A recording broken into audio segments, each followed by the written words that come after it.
Hello bachcho, let's see the question. The question says two wires of resistance R1 and R2 have temperature coefficient of resistance alpha 1 and alpha 2 respectively. Now these are joined in series. Now we have to find the effective temperature coefficient of the resistance. तो बच्चों इस question में देखिए हमारे पास क्या हो रहा है. यहाँ पे हमारे पास है कि अगर हमारे पास दो रेजिस्टेंस है, हमने इनिशियली दो रेजिस्टेंस ली, ये है R1, दिस इज R2, और बच्चों यहाँ पे है इसका टेम्परेचर जो कोफिशिएंट है, टेम्परेचर कोफिशिएंट फर्स्ट का है alpha 1 and this is alpha 2. तो बच्चों अब हमने इनको क्या किया, हमने दोनों रेजिस्टेंसेस को सीरीज में जोड़ दिया कुछ इस तरह से. ठीक है बच्चों, सीरीज में जोड़ दिया तो सीरीज में इनकी वैल्यू क्या हो जाएगी, this will B R1 plus R2. ये लिख सकते हैं हम R इक्विवेलेंट को, क्योंकि दोनों सीरीज में है. तो बच्चों यहाँ पे इसकी हमें फाइंड करना है कि इसकी अल्फा इफेक्टिव क्या होगी, इन दोनों की जो अल्फा है, ये अल्फा क्या है, टेम्परेचर कोफिशिएंट. तो ये दोनों को जब हम रेजिस्टेंस में जोड़ रहे हैं तो वो क्या होगा.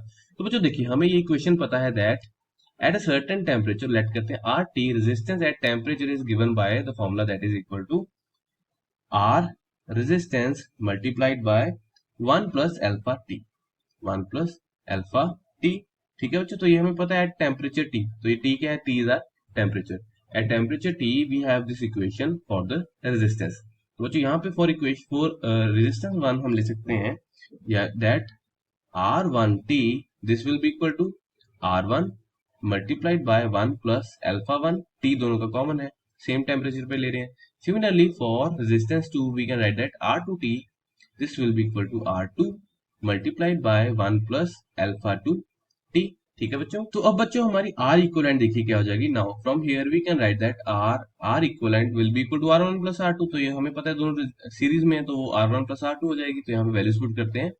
R1, ये R1 2 जो है ये R1 प्लस R2 होगी. अब हमें फाइंड क्या करना है, हमें फाइंड करना है कि जो हमारी इक्विवेलेंट रेजिस्टेंस होगी, बेसिकली क्या है, R इक्विवेलेंट ये होगी, ये यहाँ पे होगा, सॉरी यहाँ पे होगा T1, दिस इज, क्योंकि टेम्परेचर पे बात करें, this is T1 and this is T2, this is T2. किसी टेम्परेचर T पे, वहां पे अब हमारी इक्वेशन क्या बन जाएगी, R इक्विवेलेंट. ठीक है बच्चों, तो ये हमारी क्या हो जाएगी, this will be equal to, तो यहाँ पे R equivalent T, R T equivalent लिखते हैं, R T इक्विवेलेंट. ठीक है बच्चों, तो ये देखिए ये हमारी क्या है, this will be equal to, values put करते हैं यहाँ पे, R1 1 plus alpha T plus R2 1 plus यहाँ पे alpha 1 1 plus alpha 2 multiplied by T. तो बच्चों इसको ओपन करेंगे हमें क्या मिलेगा, this will be equal to R1 plus R1 alpha 1 T plus R2 plus R2 alpha 2 T. ठीक है बच्चों, तो यहाँ पे देखिए अब हम R1 प्लस R2 को आगे ले, अगर R1 प्लस R2, और पीछे देखिए हमारा T जो है वो कॉमन आ रहा है, T है यहाँ पे लेते हैं, plus plus T multiplied by R1 alpha 1 plus R2 alpha 2.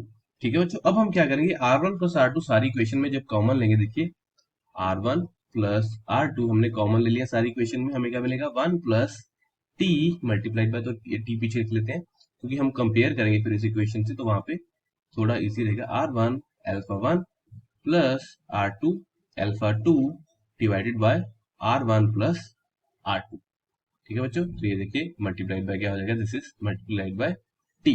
तो ये हमारा क्या है, this is R equivalent T. R equivalent T है, यहाँ पे मैं लिख देता हूँ, this is R equivalent T, ये R T इक्वलेंट वही बात है, R इक्वलेंट T है, इक्वलेंट T लिख देते हैं. ठीक है बच्चों, तो ये हमारा ये हो गया. अब नाउ बच्चों, अब अगर हम इसे कंपेयर करें with the equation 1, by comparing, हम यहाँ से लिख सकते हैं बाय कंपेयरिंग. तो बच्चों ये क्या हो जाएगा, this will be R equivalent हो जाएगी, this is R equivalent, this is R equivalent T. ठीक है बच्चों, तो यहाँ से ये टी है और ये हमारा क्या हो जाएगा, this will be R alpha effective, alpha effective. तो बच्चों यहाँ पे हम कह सकते हैं by comparing R alpha effective, this will be equal to R1 alpha 1 plus R2 alpha 2 divided by R1 plus R2 divided by R1 plus R2. तो बच्चों क्या है, this is our final answer. और बच्चों अगर हम ऑप्शन चेक करें तो देखिए जो हमारी ऑप्शन करेक्ट है वो है option number C, So, hope you understood it well. Best of luck.